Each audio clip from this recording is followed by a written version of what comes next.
the Constipated Monkey that was actually released January 18th of the year 1994. I was wondering if you can tell us a little bit more about this iconic record, and of course, is it still available to be streamed on the internet today for the newer generation that might have never had the opportunity to get their hands on a physical copy? You know what's so funny is that to answer the latter part of your question, people were complaining forever. See, I don't go. I mean, I have Apple Music on my phone, but people were like, "Why isn't Constipated Monkey on Spotify?" Like, I would get these messages from people like, I don't do Spotify like that.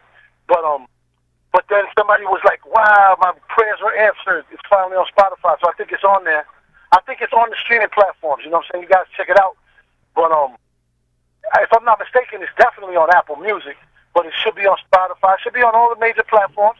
It was just also recently re-released on wax, but it's sold out on HHV. I don't know if you're familiar with them. They do a lot of, they reprint a lot of 90s classics, whatever. And what was the first part of your question? Oh, it was just like if you can tell us a little bit more about this album, like the story behind it, because I got to say, in my personal opinion, it's a staple of the 90s. Thank you, brother.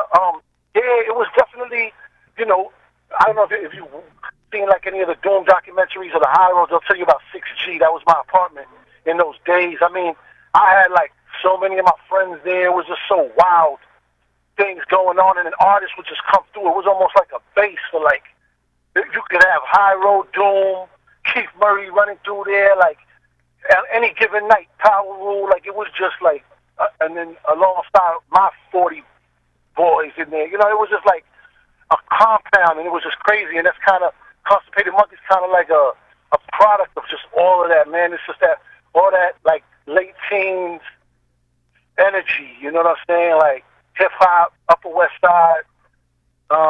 This is a big staple for hip hop over here where I grew up.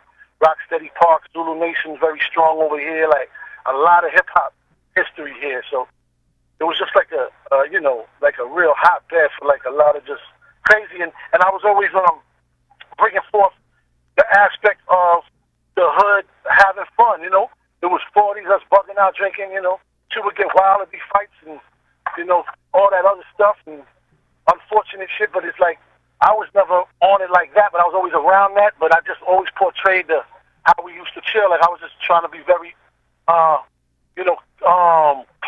transparent in how we do our thing. You know what I mean? So I was just having fun, man. And I gotta say as well, man, that album had such phenomenal producers actually on it, man. And the one that really stood out to me when I was listening to it back in the day was actually the Beatnuts, man. I was wondering, what was it like just having them produce some of the tracks on your project? Oh man, the Beatnuts, goes without saying, amazing, man. And shout to VIC, Psycho Les, Juju. I mean, those guys, and VIC, man, he did a lot on it. A lot of people don't know VIC. He's like was like the invisible member of the Beatnuts. You know what I'm saying? But VIC is a beast. Like he did Uptown Hit and Walk Like a Duck. That's VIC. You know what I'm saying? And Les Cantor. But they all work together, and it just they're just all phenomenal producers, man. And then Stimulated Dummies, man, crazy. Shout to Dante Ross. Rest in peace to DB DeJohnny and John Gamble. Those guys.